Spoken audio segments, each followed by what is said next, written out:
First got into MMA, I wasn't really thinking about competing, to be honest. I just wanted to know how to fight, honestly, bro. I just wanted to know how to fight. Wanted to do all the cool stuff. I wanted to do all the cool kicks and the cool combos. I just wanted it in my arsenal. And I did not plan on using it. But with me getting better, especially training with people that do fight, I started to question myself, like, why don't I compete? Why am I training so hard like a fighter, but I don't compete? And it's a good question because it's not something that's easy to get into. It's not just a regular sport. Man, that's a fact. If you ever start training, you gonna get to that point, and if you train long enough, you gonna get to that point where you gotta ask yourself, like, yo, why am I training this hard? Like, if you actually have that competitive nature, you're gonna start pushing yourself and you're gonna start trying to like really improve. Then you're gonna get to that point where you're gonna have to ask yourself, especially if you start late or like you already got stuff going on, you got a job, you got a family, stuff like that, you got to start asking yourself, like, why am I doing this to myself? And it's really going to hit you like when you start getting injured, because you're going to have a lot of people coming in there really trying to put hands on you depending on what you're doing. Like, I do Muay Thai, so when you get in there and you start clinching with people and you start taking these knees and you start really getting into it, getting injured is inevitable, man, because like you're gonna have hard sparring days.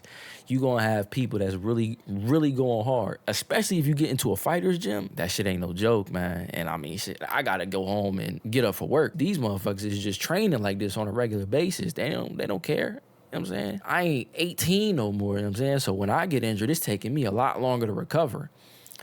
I had to ask myself that same question. You actually trying to harm somebody and somebody trying to harm you. I don't think you should take any of that lightly at all. At all. But in this video, I'm gonna really just break that down, explaining my thoughts on if you should compete or not. Personally, I feel like if you don't really have a reason to, if you don't like fighting just to fight, then you shouldn't compete. If you want to get into fighting to get rich or to become famous, I think you in it for the wrong reasons. You can still make it with those intentions, but it'll be harder for you as a fighter because there's guys in there that don't care about that type of stuff. They don't give a fuck. And that's what I'm saying. Know why you doing it. If you going in there and you just want to switch it up, you want a different type workout, cool, do that. But if you going in there thinking you just going, oh, I'm going to learn how to fight and I'm going to just be whooping people in this gym, that shit going to humble you quick. It's going to humble you quick, man. Know why you doing this shit, because it's a long road. You ain't going to get in there for 6, 7, 8 months and then just be king of the gym. It don't work like that. You got to put in years of work. So. And they just want to do harm. That's real. It's not something that you can just play with. It's guys that come in there and they just be like, oh yeah, I want to be pro. Or I want to go to the UFC. Do you understand what you're saying right now? Think about the champion, okay? That's who you're going to have to face. But before you face him, you have to face everybody else. And that's including amateur fights as well. Shit, even before the amateur fights, you got to do them smokers first. You know what I'm saying? You got to get in there and just fight a couple dudes in the gym, have some hard sparring days.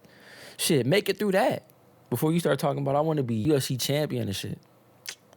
Man, you going to get your ass whooped. That's like, you going to find out so fast how many levels it is to be at that level. And it's a lot of people out there that know how to fight. When you start training, you realize you ain't the only one that got hands. Everybody been doing this for years. I'm going to say when you start training, you going to realize that you don't have hands. Compared to the niggas that's in the gym, shit, you ain't got nothing. You think you had a couple street fights, you go into that motherfucking gym, they gonna play with you. They gonna play with you, especially if you going rounds. They gonna play with you. They gonna let you vibe out the first round thinking you doing something. As soon as that second round come around, you start breathing heavy, they gonna pick you apart. Don't play when it comes to them gyms, man. Know what you doing. This is nothing new. So yeah, you can go in there and let these videos and training montages and stuff like that people post. It can fool you. It got me in there. But then I realized how serious it is, and I realized what I was actually getting myself into, and I started having to pace myself, especially with my training. I had to slow down. Okay, What am I actually gonna work on? What am I actually gonna do in order to get better if I don't want to harm myself? But I also started making paralysis too because I was scared to get in there with guys and I was scared to get hurt. I felt like I was handicapping some of my partners too because they was fighting and I had to tell them like, look, I know you got a fight coming up, but I ain't trying to hurt you and I don't want you to hurt me. I don't like saying that all the time, even though I know I can, but when is it going to get to the point to where, no, I don't have to say that? Am I actually going to get better? If so, I really have to get better. That means I really have to make sure I'm paying attention because them guys don't care that you just in here for the art. They want to beat you up. Nobody want to lose. Nobody want to get beat up. And you not finna come in this sport and think you about to just beat up on everybody, bro, and you getting better. No, that's not how it works. Everybody gonna get their fair share. That's facts. And niggas got egos. So if you go in this gym playing, like I done seen a dude go into this gym. He really had no idea who he was fighting. So he came out like trying extra hard. But he wasn't as experienced. He pissed the dude off. Dude knocked his ass out so fast. Cold too. Slept him in the corner. He was slumped like this. I'm like, damn. For what? You ain't had to do all that. But these niggas don't care, bro. Like, they'll really put your lights out in that motherfucker. Know what you doing, man. Like, you can't take that shit lightly at all.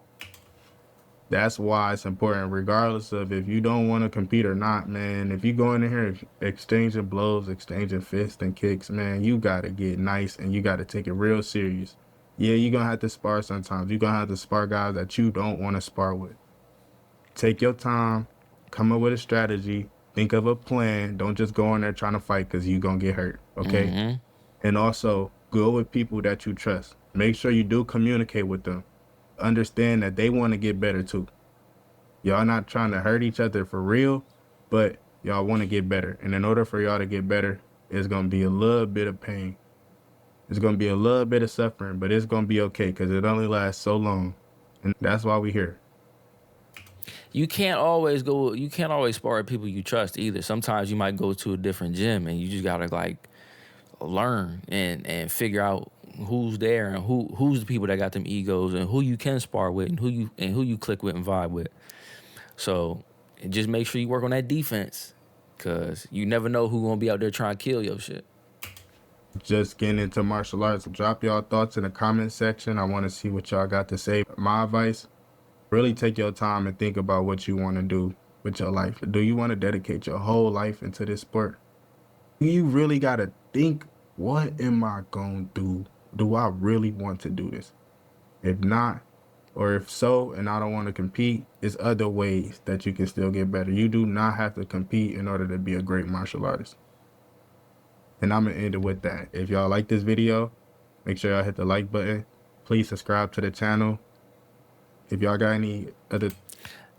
I will say this though, even if you don't plan on competing, you do want to at least, in my opinion, you do want to at least get like some of those, like they call them smokers, like demos and things like that.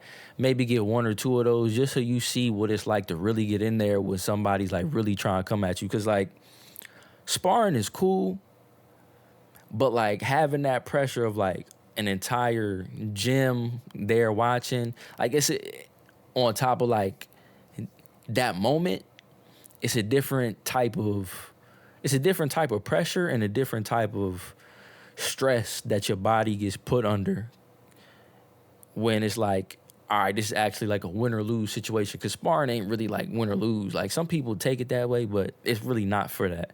But if you get in that, you know what I mean? If you get in that environment, it's a real good test after you've been doing it for a minute. I recommend if you've been training consistently for like a year and a half, get you some of them smoker fights. You know what I mean? You don't got to go pro or nothing like that, but it's definitely a good experience. You're going to learn a lot. But let me know what y'all think in the comment section. I'll see you on the next one.